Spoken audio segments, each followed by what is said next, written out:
Mismatch repair or MMR.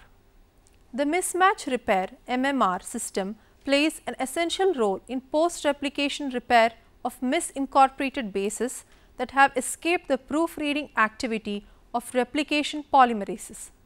MMR proteins also correct insertion or deletion loops or IDLs that result from polymerase slippage during replication of repetitive DNA sequences. The significance of this pathway is corroborated by the fact that MMR deficient cells are said to have displayed a mutator phenotype which is characterized by invariably microsatellite instability and an elevated mutation frequency. The MMR pathway can be divided into three principal steps. A recognition step where mispaired bases are recognized, an excision step where the error containing strand is degraded resulting in a gap, and a repair synthesis step where the gap is filled by the DNA resynthesis. The mismatch repair process is highly conserved from E. coli to humans. The canonical human mismatch repair pathway is carried out by two major protein complexes which are so called MUT-S and MUT-L based on their homology to the E. coli mismatch repair proteins.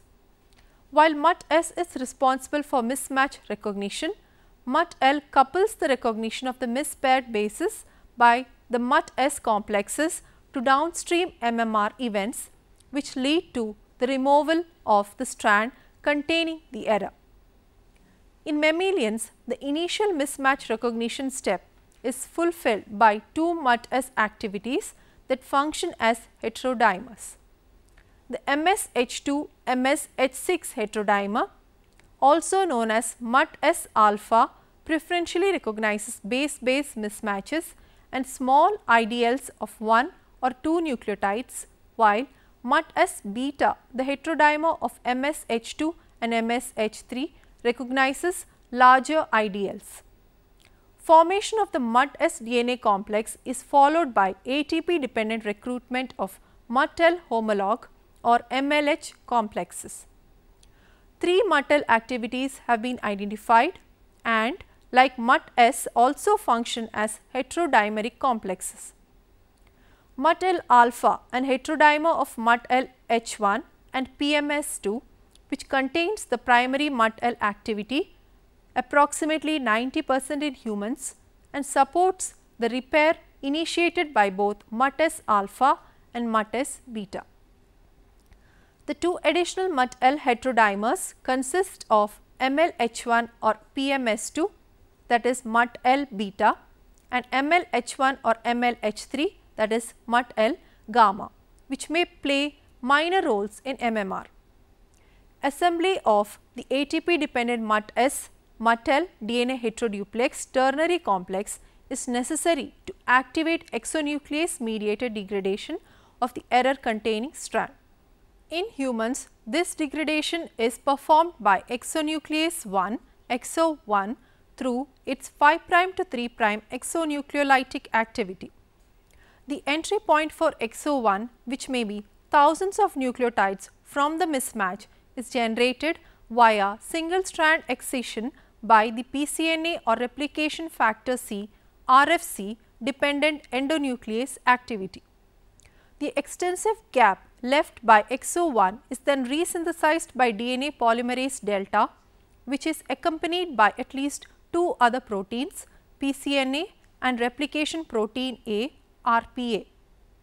Lastly, mismatch repair is completed by DNA ligase 1 sealing of the remaining nick. Let us now study about the last DNA repair system, DNA damage tolerance. All DNA damage cannot be removed immediately. Some of it may persist for a while.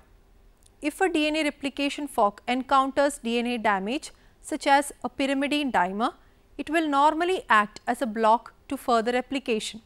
However, in eukaryotes, DNA replication initiates at multiple sites and it may be able to resume downstream of a dimer, leaving a gap of single-stranded unreplicated DNA. The gap is potentially just as dangerous, if not more so than the dimer if the cell divides. So, there is a way to repair the gap by recombination with either the other homologue or the sister chromatid. This yields two intact daughter molecules, one of which still contains the dimer. Recombinational repair or daughter strand gap repair. This is a repair mechanism which promotes recombination to fix the daughter strand gap and is a way to cope with the problems of a non-coding lesion persisting in the DNA. This type of recombinational repair is generally accurate and requires a homologue or sister chromatid. The products of the human breast cancer susceptibility genes BRCA1 and BRCA2 may be involved in recombinational repair together with homologues of the yeast RAD51 and RAD52 genes. A second type of recombinational repair, which is used primarily to repair broken DNA ends, are caused by ionizing radiation and chemical mutagens with similar action as that of non-homologous end joining reaction. This repair system is also employed by B and T cells of the immune system for genetic rearrangements needed for their function. The Cu70 and Cu80 and DNA dependent protein kinase proteins are needed for non-homologous end joining. Mutagenic repair or translesion synthesis. An alternative scenario for a DNA polymerase blocked at a dimer is to change its specificity so that it can insert any nucleotide opposite to the dimer and continue replication.